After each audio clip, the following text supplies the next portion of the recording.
चक्र। नमस्कार, बहुत स्वागत है आपका। आप देख रहे हैं चाल चक्र और मैं हूं आपके साथ शैलेंद्र पांडे। जीवन में बहुत सारी चीजें ऐसी होती हैं जो हम खुद करते हैं और अपने ग्रहों को खराब कर लेते हैं। ऐसा नहीं है कि हर कार्य हम ग्रहों की वजह से ही करते हैं। बहुत सारे काम हम अपने मन की वजह से भी करते हैं और जो काम हम करते हैं उसका असर हमारे ग्रहों पर जरूर पड़ता है। एक काम होता है ढोंग करना, जो चीज हमारे पास नहीं है, जिस चीज की हम योग्यता नहीं रखते, उसका दिखावा करना, प्रदर्शन करना और दूसरों को उससे परेशान करना ढोंग कहलाता है। कौन से लोग होते हैं जो ढोंग करते हैं, आज इस विषय पर बात करेंगे। चाल चक्र में आज क्या खास है, चलिए बताते हैं आपको। चाल चक्र में आज बात करेंगे कि वो कौन सी स्थितियां होती हैं जब व्यक्ति ढोंग करता है। ढोंग करवाने पर किन ग्रहों पर असर पड़ता है, ढोंग करने पर कौन से ग्रह इसके पीछे होते हैं और ढोंगी लोगों से कैसे सावधान रहें, इस विषय पर बात करेंगे। तो अगर आप ढोंग कर रहे हैं किसी चीज का व्यर्थ दिखावा कर रहे हैं, तो वो चीज आपकी जिंदगी पर बुरा असर डालेगी। इसलिए ढोंग करने से सावधान हो जाइए। चर्चा करेंगे, लेकिन उसके पहले जान लेते हैं आज का पंचांग। आज तिथि है वैशाख कृष्ण पक्ष की चतुर्दशी तिथि, रात के 9:55 तक। नक्षत्र है अश्विनी नक्षत्र, रात के 8:26 तक। इसके बाद भरणी नक्षत्र। चंद्रमा मेष राशि में संचरण कर रहे हैं। राहु काल का समय सुबह 7:30 से 9 बजे तक था, जो बीत चुका है। पूर्व दिशा की तरफ आज यात्रा करने की मनाही है, लेकिन अगर यात्रा करना जरूरी है, मजबूरी है, तो जरा सी मिश्री खाकर, दर्पण में चेहरा देखकर, भगवान का स्मरण करके यात्रा करेंगे तो मुश्किल से बचे रहेंगे। इसके पहले कि हम चर्चा की शुरुआत करें, आपको बताते हैं वो टेलीफोन नंबर जिस पर फोन करके आप कार्यक्रम में हमारे साथ जुड़ सकते हैं।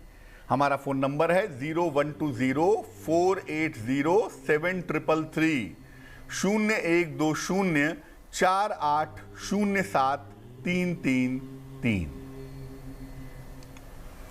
सबसे पहले जानते हैं कि ढोंग के लिए या दिखावे के लिए कौन से ग्रह जिम्मेदार होते हैं।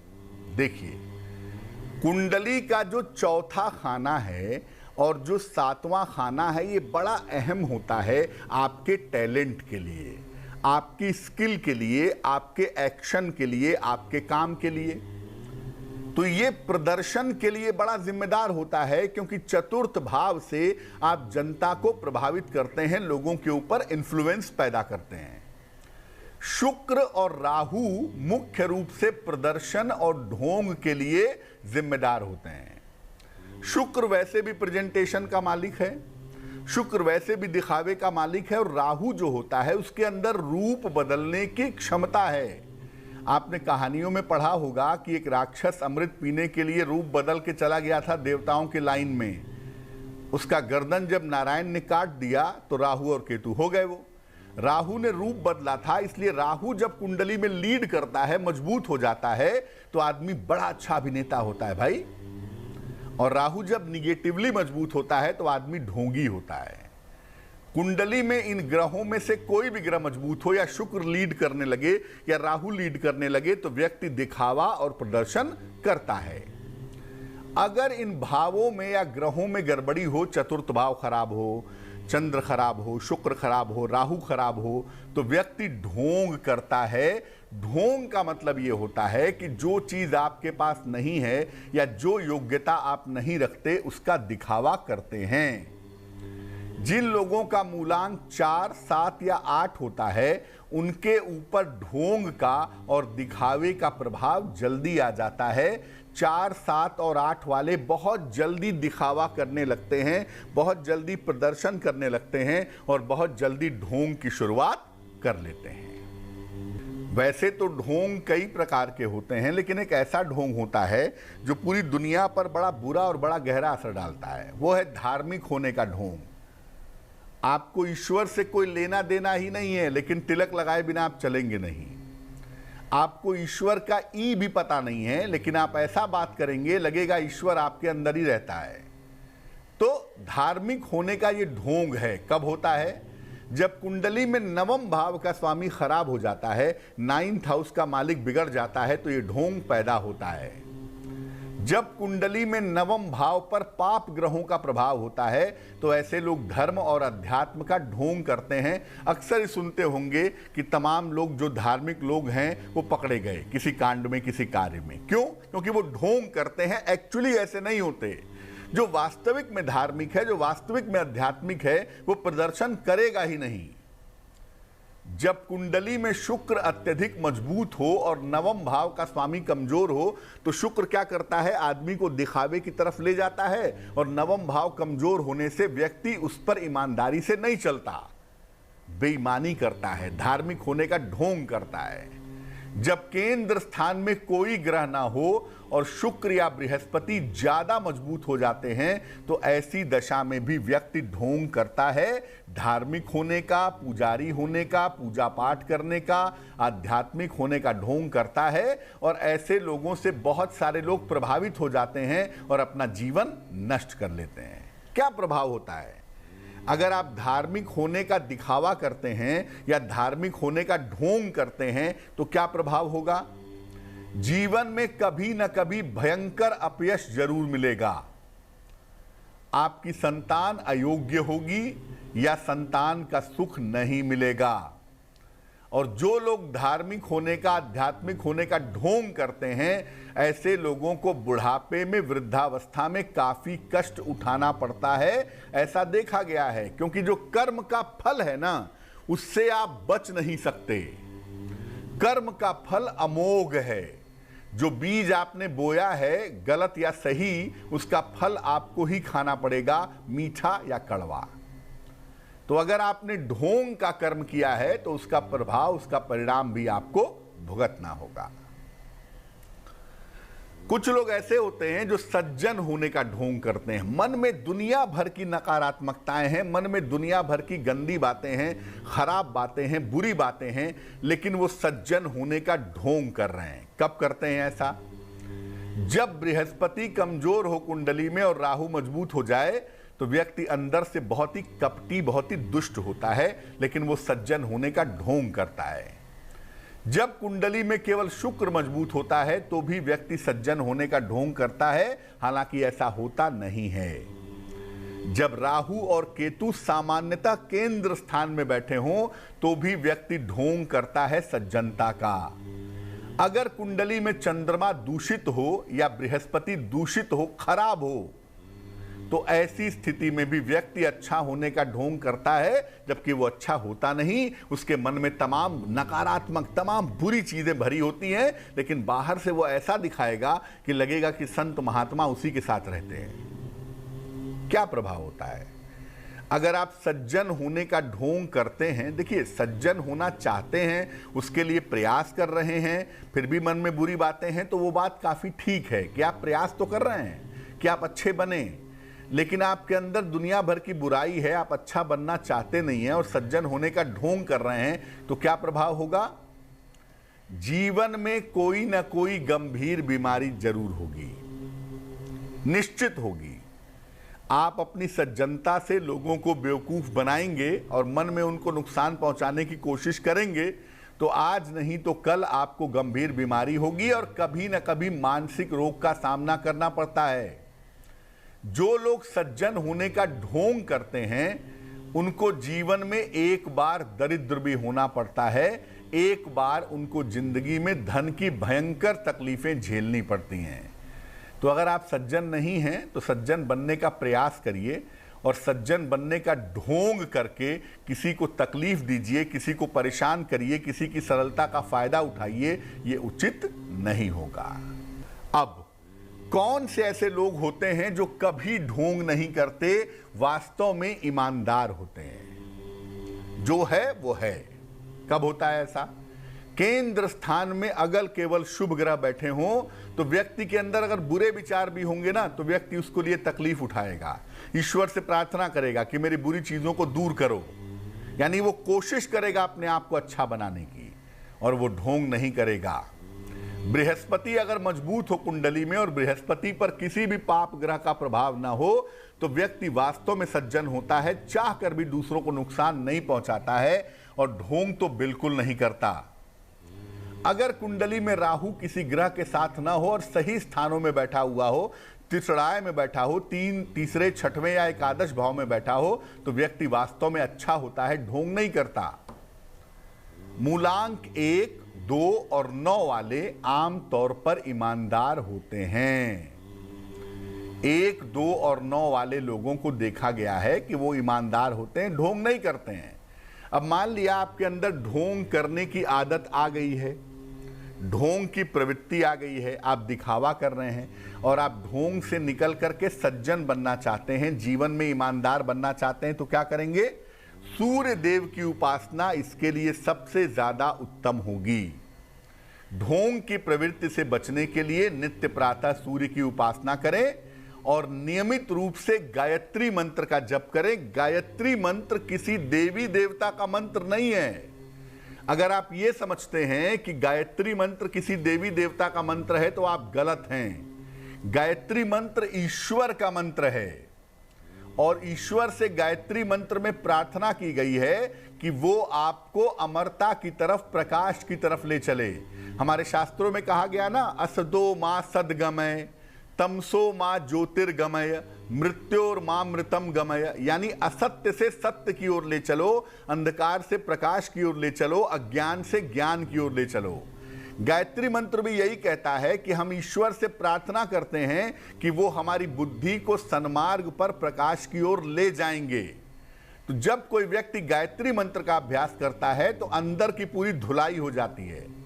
बाहर की धुलाई तो हम करते ही हैं शैम्पू, साबुन, सर्फ से, लेकिन अंदर की धुलाई करने के लिए गायत्री मंत्र बहुत कारगर होता है। और जब आप गायत्री मंत्र का अभ्यास करते हैं तो आपका मन निर्मल होता है और आप ढोंग आदि प्रवृत्तियों से बचे रहते हैं।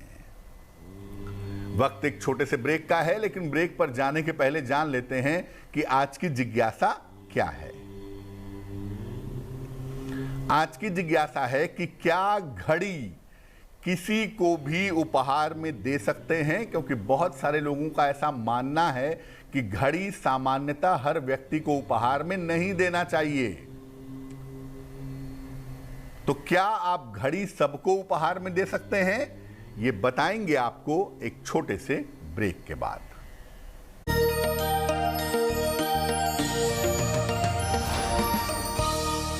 भविष्यवाणी चाल चक्र। स्वागत है आपका ब्रेक के बाद। ब्रेक पर जाने के पहले हम आपके प्रश्न के उत्तर भी दे रहे थे और आपको बता रहे थे कि ढोंग से कैसे बचेंगे आप, ढोंग से कैसे सावधान रहेंगे आप। बात आपके राशियों की करेंगे, आपके प्रश्न का उत्तर भी देंगे, लेकिन इसके पहले स्वस्थ रहने के सरल उपाय निरोगी भव में। अगर आप उच्च रक्तचाप से परेशान हैं, हाई ब्लड प्रेशर से परेशान हैं, तो नाश्ते में इडली का सेवन करिए। इडली का मतलब फर्मेंटेड फूड होता है, खमीर उठा हुआ फूड होता है। फर्मेंटेड फूड का भोजन करना या इडली का भोजन करना इसमें बड़ा फायदेमंद होता है।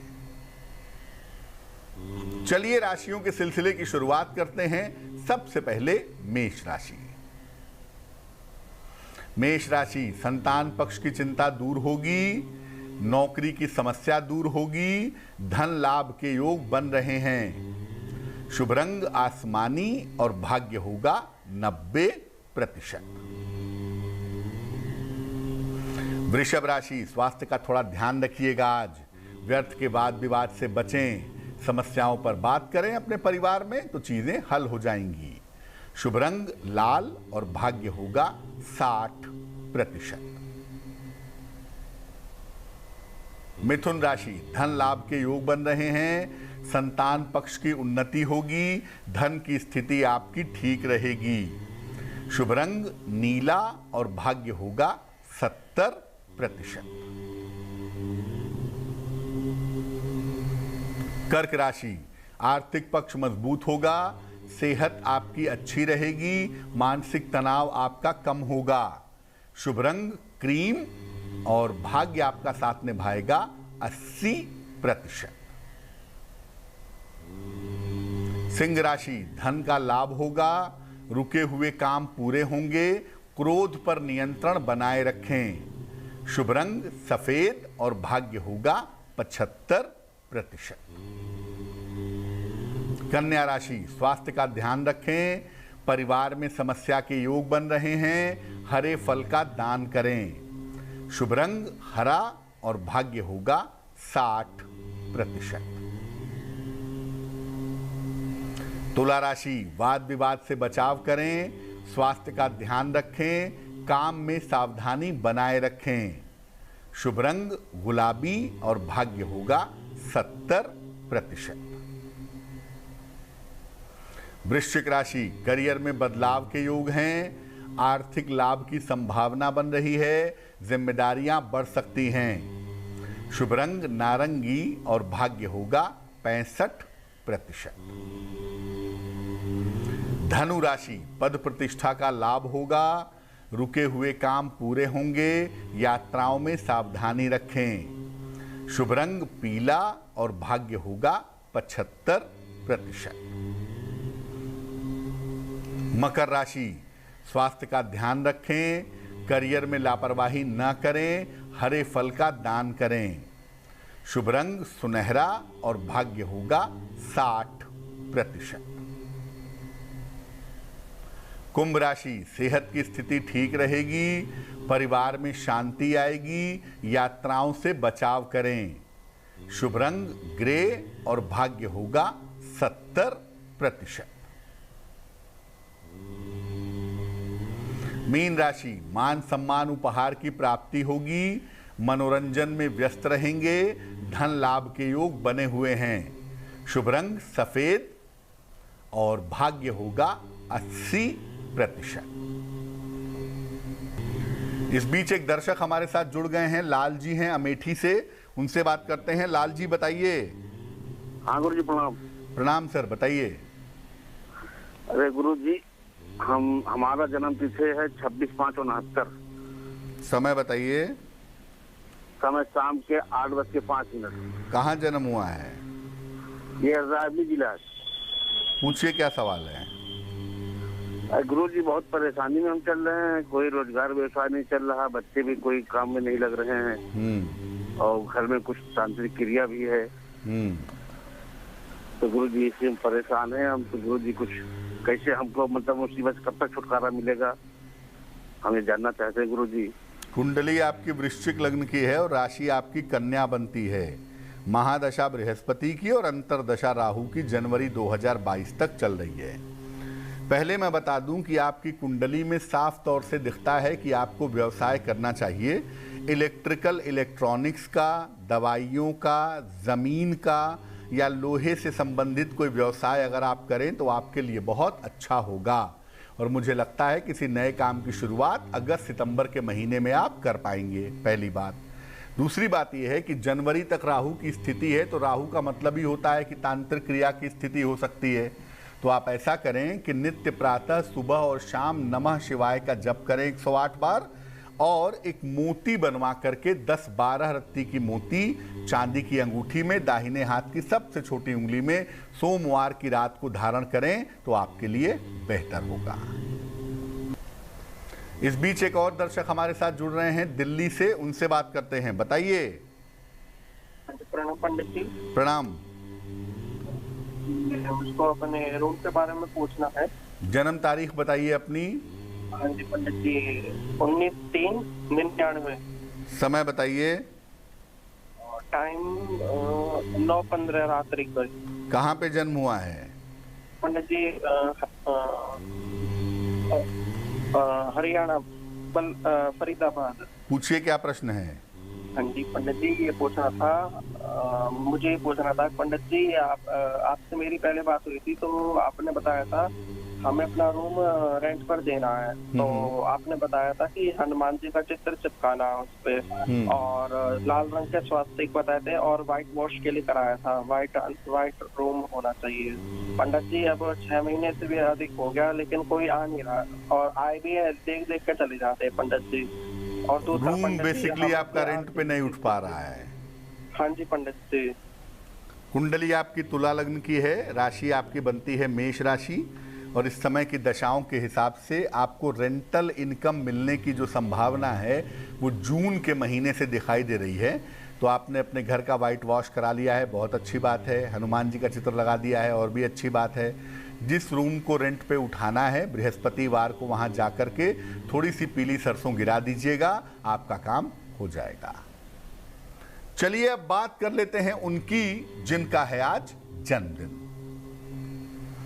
जिन लोगों का जन्मदिन है उन्हें हम सबकी तरफ से जन्मदिन की हार्दिक शुभकामनाएं। आने वाले वर्ष में आपके करियर में बदलाव और सुधार होगा। धन की स्थितियां धीरे धीरे ही ठीक हो जाएंगी। कर्ज और स्वास्थ्य के मामलों में इस साल आपको सावधानी रखनी होगी।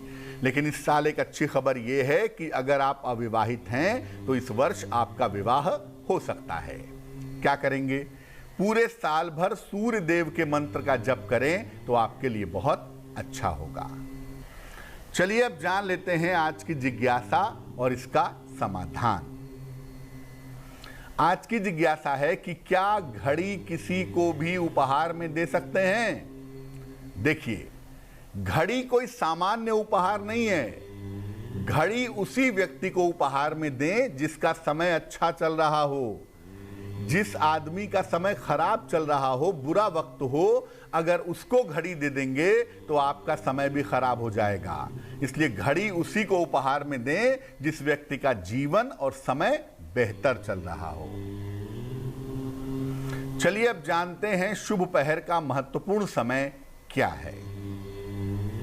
शुभ पहर का समय है रात के 10:30 से 12 बजे तक। इस समय में नमः शिवाय का जितना संभव हो जप करें, यथाशक्ति जप करें। आपकी स्वास्थ्य संबंधी समस्याएं दूर होंगी, लेकिन करेंगे शुभ पहर में ही, और वो समय होगा रात के 10:30 से तकरीबन 12 बजे के बीच में। तो आज के लिए चाल चक्र में बस इतना ही।